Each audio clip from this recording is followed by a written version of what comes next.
Allez, c'est hot. Bonsoir et bienvenue dans les experts des 100 ans de Robert Genestre Lafleur, a.k.a. Bobby, a.k.a. Le Vieux Bobby, édition NFL, week 14.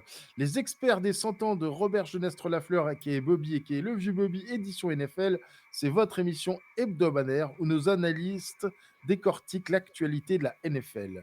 Notre équipe d'experts internationaux et francophones se retrouve dans les experts des 100 ans de Robert Genestre Lafleur, a.k.a. Bobby, a.k.a. Le Vieux Bobby, édition NFL, chaque semaine pour t'offrir un regard unique sur une sélection de matchs et aborder les sujets brûlants de la NFL. Pour retrouver tous les pronos de tous les matchs et voir Rémi et moi triompher sur tous les autres experts, c'est sur le site prononfl.com où tu peux jouer avec nous et le reste de la communauté francophone. Puisque tu es là, fais comme tant d'autres, à liker la vidéo, t'abonner à la chaîne et surtout, charrier les billes en commentaire, ça fait toujours plaisir. Hein, Olivier? Voilà. Sans plus attendre, voici nos experts.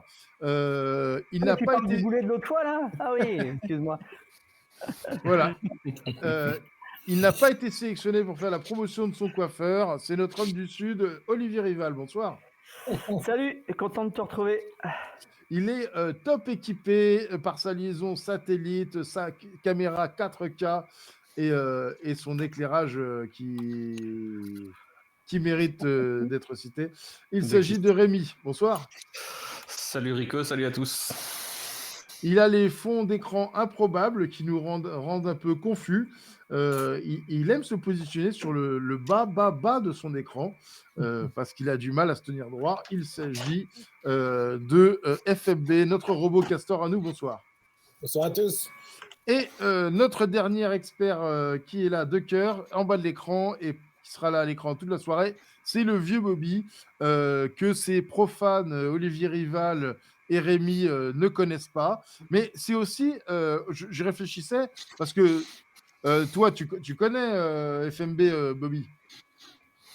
Ouais, je l'ai entrevu, mais je n'ai pas vraiment Voilà. fréquenté. Ouais, pas autant Bon, que toi. alors, le point commun avec ceux qui connaissent Bobby, c'est ceux qui ont joué au foot américain, messieurs, je voulais dire, en fait. C'est aussi pour ça. Hein. C'est bien d'être sur la touche, mais si vous n'avez pas joué, vous n'avez pas pu vous faire masser par Bobby, quoi. Bref.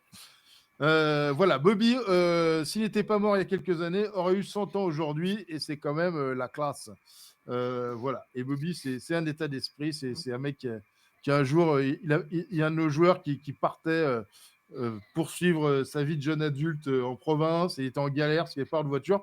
Bobby lui a dit, tiens, prends ma voiture, il lui a offert sa bagnole comme ça, là, voilà, voilà, ça c'était un peu le style Bobby, quoi. Aider les gens qui en ont besoin tout le temps, quoi. Le mec, il beurrait les sandwichs pour 50 juniors tout seul à la main, quoi, pour chaque match, aller-retour. Très impressionnant, quoi. Voilà, beaucoup de boutures. Et avec un peu de chance, d'autres gens viendront nous en parler ce soir. Mais ce soir, on va surtout vous parler de NFL.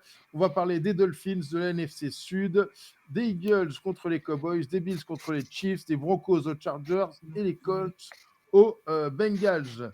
Mais tout d'abord, le sujet préféré de FMB, les Dolphins, sont-ils, peut-on considérer maintenant qu'ils sont favoris en AFC, FMB? Alors, dans l'AFC Est, oui. Et encore. Dans la catégorie je me mouille pas trop. Mais c'est pas fini, non, parce que, en fait, tout le monde le sait maintenant que je suis fan des Dolphins depuis longtemps. Ah bon? Mais pour ceux qui n'ont pas suivi, quelqu'un qui se connecte, c'est en premier épisode. Donc,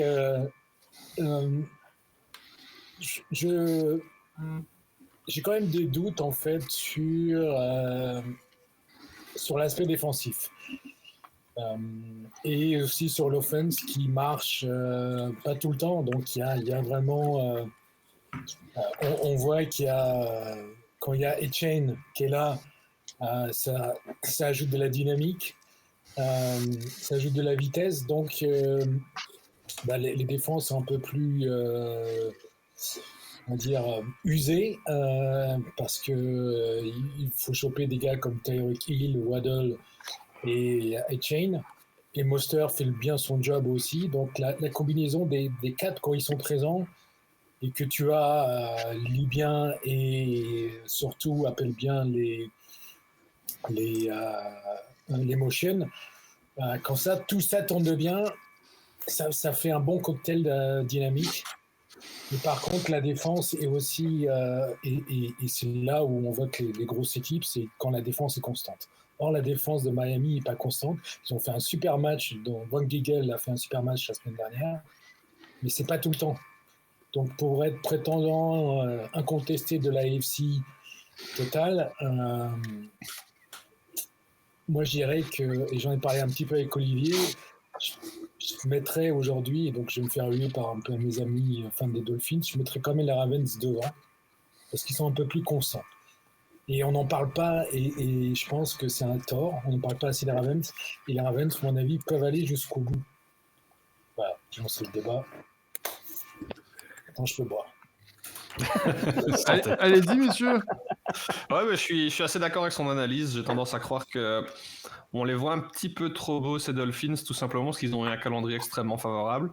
Alors, offensivement, ils sont tellement solides qu'ils peuvent rouler sur les plus petites écuries, des équipes qui disposent de moins bonnes attaques ou de moins bonnes défenses, ce qui leur permet de gagner des matchs assez facilement. Le problème, c'est que quand on affronte une équipe un peu plus solide, ça devient compliqué. Ils n'ont joué que 2 fois contre des équipes au bilan positif et ils ont perdu ces 2 rencontres. Ils ont joué 2 fois contre des équipes qui ont un bilan neutre à l'heure actuelle.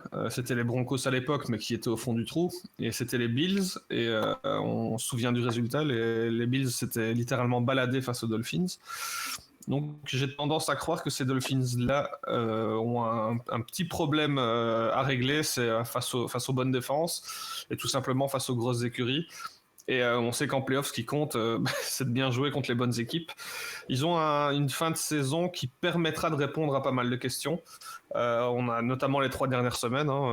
Ça va enchaîner Cowboys, Ravens et Bills. Donc c'est trois équipes qui sont des potentiels dangers en play-off. Donc, franchement, j'ai tendance à croire que ces 3 matchs-là vont donner pas mal de réponses. Je ne sais pas si les Bills seront encore en course à ce moment-là. Ce serait cool qu'ils soient encore en course parce que ça donnerait un très chouette match en dernière semaine. Mais personnellement, je mets quand même, comme l'a dit FMB, à l'heure actuelle, je mets les Ravens au-dessus. Et dans un match de play-off, même si je ne suis pas convaincu du tout par leur niveau actuel, j'ai tendance à croire que dans un duel entre les Chiefs et les Dolphins, je prendrais encore les Chiefs. Olivier, ce qui pourrait être amusant, c'est que sur ce dernier match, ça permette aux Bills de passer 7e et aux Dolphins 2e, ce qui ferait qu'on ferait le remake du match le week-end suivant, ce qui pourrait être assez drôle. Gagner 2 dimanches de suite à Miami, ça pourrait être pas mal. Moi, je trouve, on va signer là-dessus. On va partir là-dessus. Non, plus sérieusement, je suis assez d'accord avec vous. Alors, pour le coup, les Dolphins sont redoutables. Offensivement, c'est quand même très très bon. Tyreek Hill fait quand même, pour le moment, la plus grande saison d'un receveur dans l'histoire. Donc, on peut pas leur enlever ça. Après, comme tu l'as dit, François, on parle pas assez de cette équipe des Ravens parce qu'elle me paraît plus complète et elle a aussi un peu plus d'expérience. Elle a pris de l'expérience il y a quelques années quand Lamar Jackson est arrivé. Elle a eu un petit coup de mou. Elle s'est reconstruite sur pas mal de postes, plutôt dans le bon sens, notamment sur une attaque qui est aujourd'hui beaucoup plus équilibrée. Et il faut se méfier de ces Ravens qui, pour moi, sont les favoris dans l'AFC. Bon, merci messieurs. Passons donc au premier match de ce soir. On parle bien entendu des Colts aux Bengals. Olivier, je te laisse la main. Alors les Colts et les Bengals, c'est intéressant parce que c'est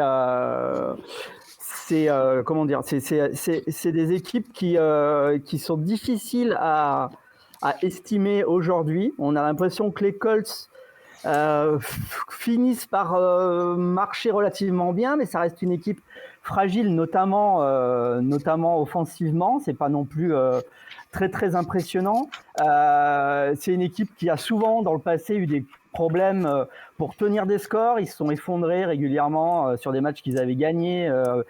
Donc c'est une équipe qui est potentiellement playoffable, mais qui reste fragile. Et puis les Bengals, théoriquement leur saison est finie, mais en fait pas vraiment, pas vraiment. Surtout après leur exploit du week-end dernier. ou sans Burrow avec Browning qui était là, qui a impressionné tout le monde parce que c'est quelqu'un qu'on découvre, qu'on ne connaît pas vraiment. Ils ont réussi à s'imposer alors que personne ne les attendait sur ce match-là. Donc c'est un match vraiment piège et que je trouve très très difficile à pronostiquer. Alors moi je joue, je crois, parce que je me souviens même plus, mais je crois que je joue les Colts parce que je pense qu'ils ont potentiellement un petit peu plus de force aujourd'hui pour y aller. Mais les Bengals, faut s'en méfier parce qu'ils ont montré que ça reste une équipe qui peut être dangereuse et qui peut surprendre même sans Burrow. Tu avais quelque chose à dire, FMB? Oui, non, et je voulais dire qu'Olivier a joué les Colts comme moi. Mais en fait, c'est un match, franchement, les Browns, ils me cassent les bien. Parce que. Les Colts ou les Browns? Les Browns. Ah, mais là. Là, on parle des Colts. On parle des Colts contre les Bengals, là. Mais après, les Bengals, pardon. Les Bengals, pardon. Je confonds toujours les Bengals et les Browns. On peut cracher sur les Browns sans problème, hein. Ne te retiens pas. Ce sera après. Mais en fait, ces équipes sont proches, donc c'est pour ça qu'ils me cassent les murs dans le sens où, pour moi, ils n'auraient jamais dû gagner la semaine dernière, quoi. C'est le truc. C'est un problème. Aller gagner à Jacksonville, c'est incroyable. Avec un QB backup, alors je ne sais même pas, tu vas me dire d'où il sort le gars, la Browning, Olivier, je ne sais pas d'où il sort non plus. Il a fait un super match. Bon, il a bien géré son match. Je ne sais pas ce qu'il vaut vraiment. Le gars, ok, bon, je ne prends pas de reach, je balance tout sur Chase. Allez, Chase, hein, tu t'assures. Voilà. Donc c'est du style, voilà. Donc, est-ce que ça va marcher encore une deuxième semaine? Mon avis contre les Colts, je pense pas. Mais les Bengals, ils sont chiants parce que il y a 2 ans, personne ne les a vus venir. Burrow, on disait, bon, c'est un bon QB et ils arrivent carrément au Super Bowl. Donc, ils auraient pu gagner. Et depuis, là, c'est la chute libre. L'année dernière, c'était... ils avaient bien démarré, c'est catastrophique. Et cette année, c'est vraiment catastrophique. Alors qu'ils ont quand même des super joueurs, enfin. Et le seul qui relève le niveau, là, c'est defensive end, Trey Hendrickson, qui fait un demi-sac par match. Bon, pour les spécialistes des stats comme Rico, un demi-sac, il faut y aller. Est-ce que tu as un tableau pour visualiser les demi-sacs? Ouais, tu veux que je te montre mon caleçon, là? J'espère que c'est pas un demi-sac dans ton caleçon.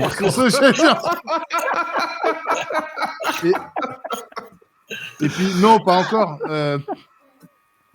Donc, non. Et donc, du coup, c'est, comme l'a dit Olivier, c'est un match encore quasiment difficile à pronostiquer. Ouais. Franchement, mais bon, les Colts me paraissent solides. Ils ont quand même 4 victoires de suite. Minshew fait son taf, je veux dire, bien. Donc, je vois quand même les Colts. Ça risque d'être un match serré ou une fessée, je ne sais pas. Rémi, un avis? Ouais, je les rejoins sur le fait que ce match est difficilement prévisible. On est sur 2 équipes qui sont pas méga convaincantes, mais les Colts sont en forme. Ils ont réussi à battre des équipes, certes d'un niveau inférieur, mais ils restent sur 4 victoires consécutives, ce qui n'est pas négligeable. On a un Minshew qui, pour un backup, est plus que correct. C'est pas parfait, mais c'est pas mal. Au niveau du running game, on peut dire que Zach Moss fait pas une mauvaise saison. Je pense que tout le monde est d'accord là-dessus, mais c'est un déplacement délicat du côté de Cincinnati. On sait que c'est une défense qui, malgré tout, peut tenir la route. Ici, on a une mini-hype qui se crée autour de Browning, donc je pense que la motivation va être là. Ça me fait un peu penser à ce qui s'est passé avec DeVito du côté des Giants. Tiens, on se dit, ça peut être marrant de suivre un quarterback qui vient un peu de nulle part et de voir ce qu'il peut donner. Donc, j'ai tendance à croire que ça va être un match serré. J'ai pas l'impression que ça va scorer énormément. C'est vrai qu'ils ont réussi à dérouler face aux Jaguars. J'ai vraiment été surpris du côté des Bengals. Mais voilà, les Bengals, je pense que ça va être compliqué pour les playoffs, encore plus avec un quarterback remplaçant. Mais c'est vrai qu'avec un Chase en feu, tout est possible. On a vu qu'il suffit de balancer la balle et de fermer les yeux et il faisait le reste du boulot. Donc ça reste un match très ouvert. Pour l'instant, je donne mon avantage aux Colts, mais ça ne m'étonnerait pas que je change 3 fois d'avis d'ici à dimanche. Et voilà, match intéressant et surtout super important dans la course aux playoffs. On sait que les Colts sont correctement positionnés. Une défaite du côté de Cincinnati pourrait annihiler leur chance d'espérer une post-season. Merci Rémi. Le deuxième match de ce soir, les Broncos aux Chargers. Rémi, tu veux garder la main? T'es chaud? Allez, je suis chaud. Match de nouveau intéressant dans la course aux playoffs, surtout quand on regarde le bilan des Broncos, qui jouent un peu leur match de la dernière chance. Ça va être compliqué du côté des Chargers. Les Chargers avaient commencé la saison avec une défense un petit peu misérable et une attaque qui tournait excellemment bien. Force est de constater que l'inverse s'est déroulé la semaine dernière du côté de New England. On n'a pas concédé le moindre point. Après, c'est vrai que ne pas concéder de points face aux Patriots, ce n'est pas un exploit en soi. Mais ça reste la preuve que la défense tient la route. J'étais un peu déçu par la performance offensive. On est limité à 2 field goals sur une rencontre. C'est quand même très mince quand on connaît l'armada offensive dont disposent les Chargers. On a quand même un des meilleurs quarterbacks de la ligue au niveau du talent. Certes, il fait pas la meilleure saison de sa vie, mais il n'est pas mauvais, Herbert. Et on a un Keenan Allen dont on parle peu, mais au final, c'est quand même le receveur qui a le plus de réceptions cette saison, devant un certain Tyreek Hill. Donc ça montre qu'il a une certaine production qui est non négligeable. On a un jeu au sol, on en attendait peut-être un peu plus de ce côté-là, notamment au niveau des cleurs, mais malgré tout, ça reste costaud. Ils ont perdu énormément de matchs, des shutouts où leur défense n'a pas tenu le coup. J'ai tendance à croire que c'est une rencontre qu'ils peuvent gérer à domicile, particulièrement. Si ça avait été du côté de Denver, je pense que j'aurais inversé mon prono. Mais voilà, c'est une rencontre qui va être intéressante parce que du côté des Broncos, on était sur une bonne série. Ils viennent de chuter pour la première fois depuis quelques semaines. Et donc, curieux de voir ce que peuvent valoir ces Broncos de ce côté-là. J'ai quand même l'impression que ça va être compliqué cette fin de saison du côté de Denver et que ce sera sans doute la défaite de trop pour eux dimanche. Pardon, FMB. Léon, était long J'ai bugué. Alors du coup... Non, excusez-moi, pendant qu'on parle, je suis en train de partager des histoires du vieux Bubby avec mes amis Castor 5, c'est pour ça. C'est long ça. Bon, t'es excusé pour cette fois-ci. Du coup, c'est un match là où on est en désaccord avec Rémi et Olivier, je crois aussi. Parce que moi, j'ai mis Denver, donc je suis pas sûr que je sois... Moi, je peux comprendre le choix. Mais pourquoi? Parce que les Chargers ils m'ont quand même déçu face aux Patriots. Le temps, il faisait mauvais, peut-être froid pour Herbert, mais bon, Herbert, il a quand même joué en Oregon pendant une saison, donc bon, tu te dis ok, mais ça n'a pas l'air de bien tourner au niveau des Chargers. Comme l'a dit Rémi, il a Allen, mais un receveur, ça suffit pas.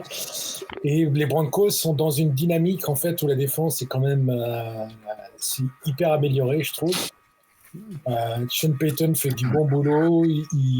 Je pense qu'il a bien recadré Russell. Russell fait pas trop d'erreurs. Et je pense que Russell aussi a chaud aux fesses parce qu'il doit se dire l'année prochaine, je suis pas sûr d'être là quand même. Donc s'il veut encore jouer en NFL, il va falloir qu'il se bouge. Je sais pas son contrat, mais à mon avis, il est quand même à risque. Et c'est ce qui fait que je pense que il devrait gagner, mais ça va être un match hyper serré, je pense. Tu penses qu'il serait capable de se débarrasser de Wilson après la saison qu'il fait? Il fait quand même une belle saison, je trouve. Je crois qu'il a plus de 20 touchdowns. Ouais, mais Sean Payton, à mon avis, il va peut-être le garder comme mentor, mais je sais qu'il va recruter. Il veut reconstruire. Ouais. On en reparlera. Ouais. Olivier? C'est un match intéressant parce que dans une saison où cette année, on a l'impression que la moitié des QB sont sur le flanc. Là, on aura pour le coup un joli duel de QB entre Russell Wilson et Justin Herbert. Ça peut faire un joli match. Ça peut être intéressant. En plus, c'est à Los Angeles, donc le climat devrait aussi aider. On pourrait peut-être voir un joli match. Comme l'a dit François, la défense des Broncos montre des belles choses. Donc, ça va être assez intéressant de voir comment Herbert et Allen vont essayer de marquer contre cette défense des Broncos. J'ai tendance quand même à jouer les Chargers parce que c'est à domicile. Je pense que même si on a été très très souvent déçus par les Chargers ces 2 dernières années, il y a quand même un potentiel offensif un petit peu meilleur. Mais ça peut être un match intéressant. Je joue les Chargers, mais voilà, il y a pas beaucoup de différence de niveau entre ces 2 équipes. Par contre, il y a peut-être pour le coup un avantage coaching du côté des Broncos parce que on a l'impression que Peyton a bien rétabli la barre du côté de Denver. Ok, merci beaucoup, messieurs. Passons au deuxième sujet brûlant de la soirée.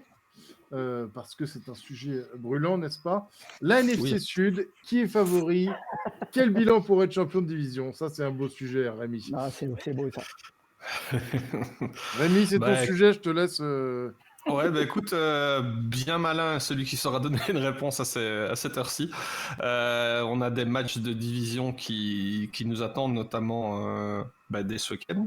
Les Falcons affrontent les Bucks et donc les Saints affrontent les Panthers aussi également. Donc ça va être des matchs très intéressants. Je pense que les Saints, forcément, c'est un match qu'on ne peut pas perdre. Et du côté des Falcons, on a un Bijan qui sort une super saison. On a un chouette duo de running back. Je suis nettement moins convaincu par Desmond Ridder, qui est pour moi très moyen. Et je suis assez étonné de voir la hiérarchie des QB si peu perturbée du côté d'Atlanta. J'ai l'impression qu'on va faire de plus belles choses. On a un apport de Pitts qui est au final décevant. J'en attendais beaucoup de lui et ce n'est pas le tight end qu'on attendait. Après, c'est vrai qu'il n'est pas servi. Il faut lui laisser ça. Et donc, on a une fin de saison. Du côté des Falcons, on n'a que des matchs qui, pour moi, sont abordables. Mais tous les matchs sont abordables, effectivement, pour eux. Mais ce n'est pas pour autant que ça finira en victoire. Les Bucks, j'ai tendance à croire qu'ils ont déjà un match de retard par rapport aux Falcons et ils ont un calendrier peut-être un peu plus compliqué. Avec notamment un déplacement du côté des Packers, un affrontement face aux Falcons, mais à Atlanta. Voilà, c'est des matchs qui sont un peu délicats. Ils auront aussi la réception des Jaguars, mais s'ils sont privés de Trevor Lawrence, forcément, c'est un tout autre match. Et du côté des Saints, on a un calendrier favorable. On connaît les problèmes de blessures du côté de New Orleans. Voilà, on a un enchaînement Panthers, Giants à gagner absolument. On a le match le plus compliqué pour moi de fin de saison chez les Rams, avant de jouer les Bucks et les Falcons. De nouveau, des matchs de division, ça va être très très chaud. J'ai pas l'impression qu'il faudra énormément de victoires pour être champion. Est-ce qu'un bilan de 8-9 peut suffire ? Je ne sais pas. Je pense que si une équipe atteint les 9 victoires, de toute façon, elle sera qualifiée. Et j'ai tendance à croire qu'on pourra avoir peut-être une égalité à 8-9 du côté de la NFC Sud. FMB ? Alors ça, c'est vraiment un sujet passionnant. Hein. Merci Rémi. Pardon, merci Olivier. En plus, Greg n'est pas là, donc... Non, mais là, par contre, Rémi, je te trouve un peu dur sur... au niveau du QB de l'Atlanta, parce que au moins Desmond Ridder, c'est pas un QB qui vient de nulle part, il a quand même fait ses preuves en entier. Si tu t'étais arrêté à c'est pas un QB, je t'aurais dit d'accord. Mais... Non, je pense que c'est un bon QB. Il va lui falloir du temps. Quand même, il a fait ses preuves en NCAA. J'ai trouvé très bon à Cincinnati. Mais il va lui falloir du temps pour s'ajuster à la NFL, ça c'est sûr. Il a les armes pourtant, hein. Il a quand même London Pitts et quelques bons receveurs. Donc, Cal Pitts, pardon, et l'autre c'est. Drake London aussi. Drake London, je l'ai inversé. London et Pitts, ça fait quand même de boulot. Il y a Robinson. Il y a aussi le gros running, là, j'oublie toujours son nom. Algier, qui est. Tyler Algier, qui est très solide aussi cette saison. Ouais, non, je pensais pas à lui. C'était. Comment il s'appelle ? Cordarrelle Patterson ? Ouais, Cordarrelle Patterson. Alors, quand il est pas blessé, bien sûr. Donc pour moi, Atlanta, c'est quand même mon équipe favorite dans. Bon, bon, ouais, c'est... Bon, oui, Merci. Oui, bon, voilà. T'as l'air convaincu, François. Je vérifiais les stats de River, c'est quand même... C'est la version RoboCastor de mon... River, statistiquement, c'est quand même limite. 8 touchdowns, 8 interceptions, pour Ouais, mais il a du mal à s'ajuster. Il y en a, t'as des QB, il leur faudra 10 ans pour s'ajuster. Ok. Olivier. Alors, déjà, je voudrais dire à FMB que Browning, le QB des Bengals, ne sort quand même pas franchement de nulle part. Il a été starter 4 ans à Washington.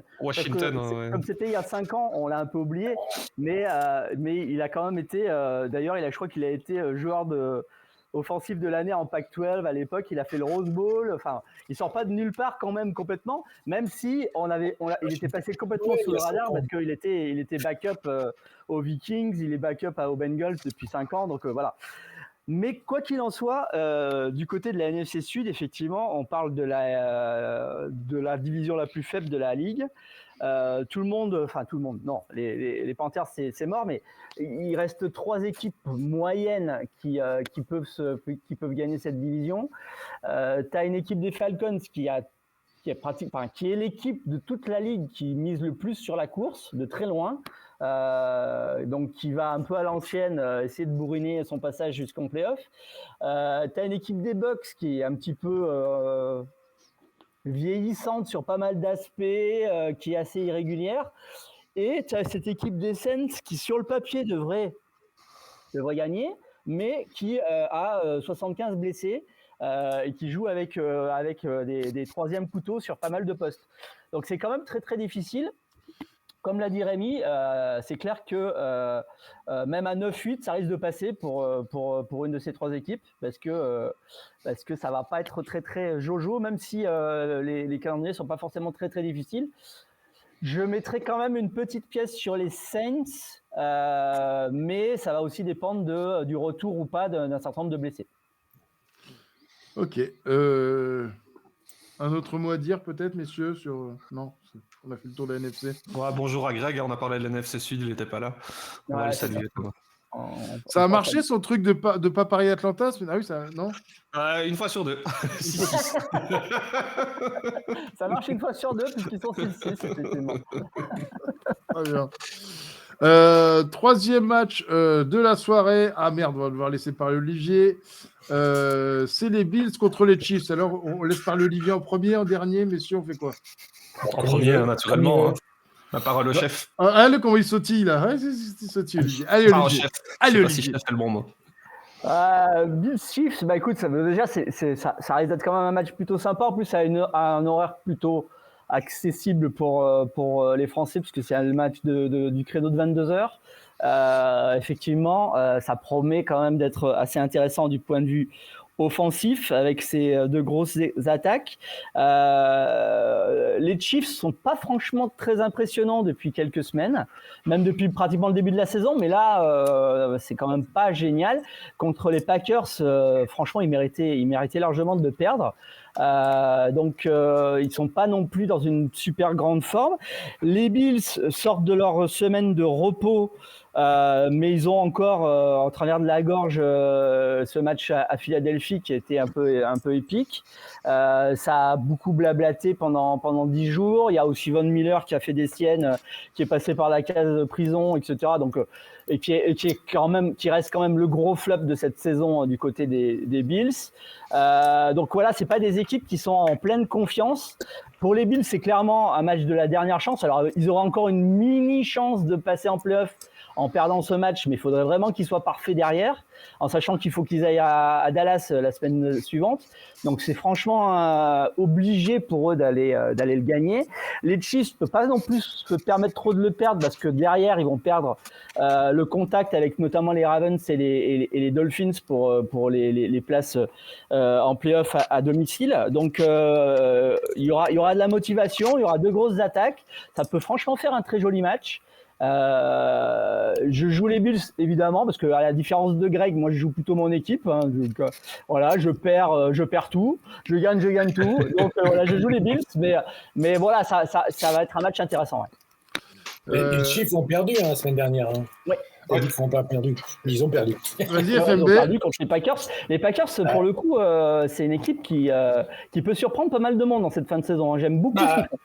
Oui, moi je pensais qu'ils allaient être bons en début de saison. Donc là, ils ont mis du temps. Ils ont mis du temps à devenir bons. Très bien.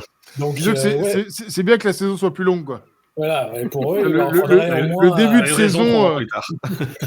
Il faudrait qu'on joue jusqu'au mois de mai, peut-être qu'ils auront une chance d'aller au Super Bowl.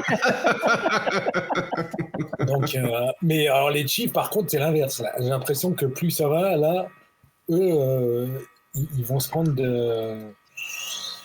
des déroutes, à mon avis. Mais là, je ne sais pas à quoi penser des Bills. Parce que les Bills, c'est pareil, moi, je les avais mis favoris en début d'année. Et on en avait reparlé déjà, je crois qu'en vers semaine 8 ou 7, on a commencé à avoir peur, Rémi et moi, parce qu'Olivier s'accroche. Mais moi, les me voir comme favori pour aller au Super Bowl, ça fait longtemps que j'ai mis cette idée de côté. Et là, contre les Chiefs, je ne sais pas quoi penser. J'ai mis les Chiefs parce qu'ils jouent chez eux, mais c'est vrai que la semaine dernière, c'était assez horrible de les voir. Mahomes, il joue que sur Kelsey et Rice. Donc voilà, donc il y a 2 options. Et Kelsey à fond, j'en sais rien parce que toute la NFL est appelée. Alors vous jouez à fond sur Kelsey parce que il y a la gonzesse dans les tribunes et il faut qu'on fasse de la pub et voilà. Mais bon, j'en sais rien. Mais franchement. Heureusement qu'il n'y a pas de Checo qui fait le boulot au niveau du jeu au sol. Et ce qui sauve les Kansas City, à mon avis. Parce que sinon, ça serait catastrophique. Donc, je ne sais pas quoi de penser parce que les Bills, ils me déçoivent un peu, surtout en défense. On a dit, enfin, Olivier l'a dit, Von Miller est passé par la case prison. Je ne sais pas s'il a touché les 20 000. Il n'avait plus rien touché, le pauvre. Je ne sais pas ce qu'il a foutu, mais là, sa carrière, à mon avis, elle doit être foutu. Donc ça fait quand même et on voit que la profondeur des Bills en défense c'est pas top non plus. Il y a beaucoup de blessés comme partout, je dirais, mais c'est encore un match pour moi qui est hyper difficile à prédire cette année. On a vraiment des matchs hyper casse-couilles. Pourtant tout le monde est d'accord sauf le fan des Bills. Hein. Mais il a peut-être raison, on verra la semaine prochaine, mais on verra, on en reparlera la semaine prochaine, à noter. Rémi ? Bah ouais, je les rejoins. C'est très compliqué de prédire ces équipes. J'ai tendance à croire que les Bills sont quand même sur une spirale un peu plus positive malgré la défaite parce qu'on perd, mais ça joue mieux. Les défaites des Chiefs, c'était vraiment faisait peine à voir, comme l'a dit FMB. On perd une semaine sur 2 du côté de Kansas City. Est-ce que cette semaine est la bonne donc pour affronter les Bills? L'avantage du terrain aura sans doute son petit rôle à jouer parce qu'on sait que c'est des matchs qui peuvent se jouer au momentum. On sait que le public peut jouer un rôle aussi parce qu'il y a quand même une bonne ambiance du côté d'Arrowhead. Et donc ça peut jouer, mais c'est un match quand même important. Et j'ai tendance à croire qu'offensivement, les Bills sont armés pour tenir le coup. Et défensivement, ils sont quand même capables de sortir l'un ou l'autre play. C'est vrai que les blessures n'ont pas été épargnées par les blessures, pardon. Et donc, ça complique un peu la chose, mais on a quand même un affrontement entre 2 quarterbacks exceptionnels. On a quand même des matchs qui, à chaque fois, ont été, on va dire, intéressants jusqu'au bout et spectaculaires jusqu'au bout. Ce sera peut-être moins spectaculaire cette fois-ci parce qu'on a 2 équipes, certes, qui ne sont pas en forme, mais on sait que quand ils s'affrontent, il se passe toujours quelque chose. Donc, j'ai tendance à croire que ça va peut-être être un très très beau match. Peut-être un match du réveil pour les deux aussi parce que voilà, ils sont pas convaincants cette saison. On les attendait en tant que favoris. Moi, j'en faisais ma probable finale de conférence avec les Bengals qui peuvent venir jouer les troubles fêtes en début de saison. Et au final, aucune de ces 3 équipes ne convainc. Les Chiefs, au final, arrivent à tirer leur épingle du jeu en gagnant des matchs sans trop bien jouer, ce que n'ont pas su faire les Bills. Hein, on le sait, tous les matchs serrés, ils les ont perdus. Et ça a été un peu le problème du côté de Buffalo. Et donc voilà, match très intéressant. Je suis très curieux de voir ce que ça va donner. J'ai tendance à croire que la première équipe qui va flancher offensivement avec un turnover devrait le regretter et perdre la rencontre. C'est noté, Rémi. Merci beaucoup, messieurs. Dernier match de ces dernières saisons avec une bye week. Après, c'est fini. Tout le monde joue toute la semaine. Il s'agit... un match intéressant. Eagles contre les Cowboys. Rémi, je te laisse poursuivre. Ouais, match super intéressant. C'est un choc... C'est un rematch d'il y a quelques semaines. C'était déjà un match super intéressant. Les Cowboys méritaient largement la victoire et au final se sont fait un petit peu avoir par les Eagles. Ils auront à cœur de se venger cette fois-ci à domicile. On a sur une super bonne dynamique. On a un Dak Prescott qui sort une saison de potentiel MVP. En tout cas, on risque de parler de lui à ce niveau-là. Et en face, on a des Eagles qui se sont fait plus que secouer à domicile contre les 49ers. Pardon ? Qui ont pas mal de choses, à prouver. Et donc j'ai hâte de voir ce que va donner ce match parce que c'est quand même une concurrence, c'est une rivalité énorme entre deux rivaux de division qui se détestent. C'est toujours des matchs super intéressants. On a une attaque des Cowboys qui tient la route, une défense qui devra se réveiller après une performance très mauvaise face aux Seahawks. Blend sort son moins bon match, on commence à ressentir certaines absences et donc il faudra un petit peu se réveiller de ce côté-là avec les seconds couteaux. Et en face, les Eagles ont tout approuvé parce qu'ils n'ont pas montré grand-chose dans ce match face aux 49ers. On les attendait, ils sont toujours en tête, mais en cas de défaite, ça va se resserrer pour la première place. On pensait qu'elle était quasiment acquise avec leurs 2 victoires d'avance, mais tout bascule et j'ai tendance à croire que ce déplacement du côté de Dallas sera plus que périlleux pour les Eagles. Olivier, tu hoches de la tête, tu es d'accord ou c'est du mépris? Écoute, j'avais dit que les Eagles allaient se prendre une rouille contre les 49ers. Tu dis ça depuis le début de l'année. Les Cowboys, ils ont les dents parce qu'ils se sont fait, mais ils auraient dû gagner 20 fois ce match aller contre les Eagles. Voilà, ça commence, la vérité sur les Eagles commence à se faire. Voilà. Donc, ils vont se prendre une rouille. Voilà. Il n'y a même pas débat. Je veux dire, les Cowboys jouent tellement mieux ces dernières semaines que les Eagles que pour moi, ça va être pareil que la semaine dernière. Voilà, je vous le dis. Le match, il sera fini à la mi-temps.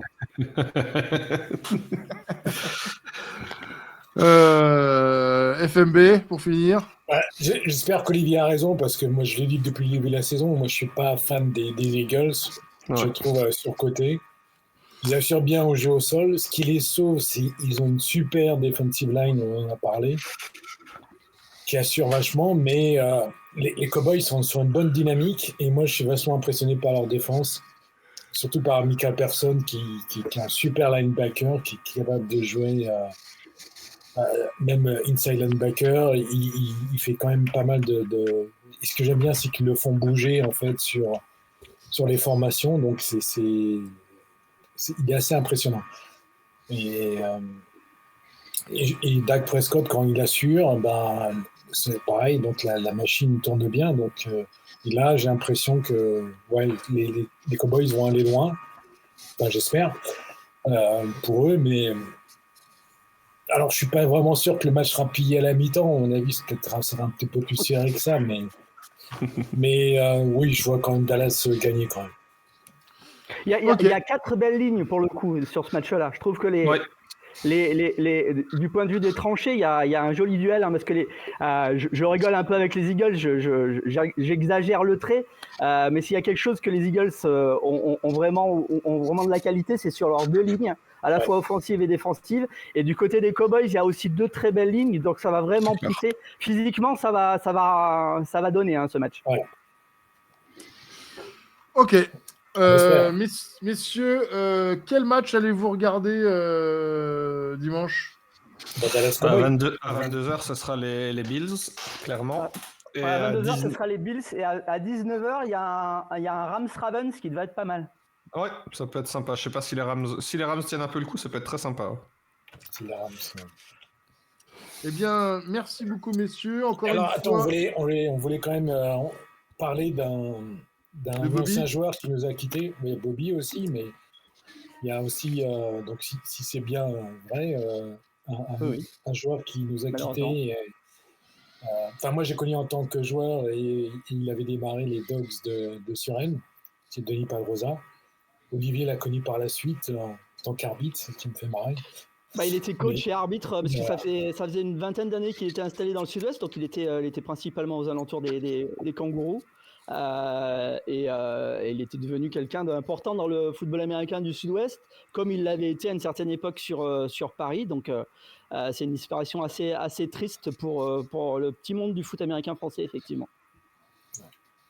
Voilà. Après, dire que les Ducks de Suresnes c'était important comme club. On parle d'il y a très très longtemps. Si, c'était bon. Non, je taquine, c'est bon, c'est pas les challengers non plus, quoi. Les Molas n'existaient pas encore à l'époque dans ce coin de la banlieue parisienne, et c'est vrai que c'était un peu le club de l'Ouest parisien à cette époque. Génial. Bon, bah écoutez, voilà. Et une bise à Bobby qui nous regarde en nous disant bref, que des trucs qu'on peut pas dire même sur YouTube. Merci, messieurs. Bon week-end, bonne semaine NFL à tous. Et on se dit à la semaine prochaine. Ciao, ciao. Salut. Salut à tous.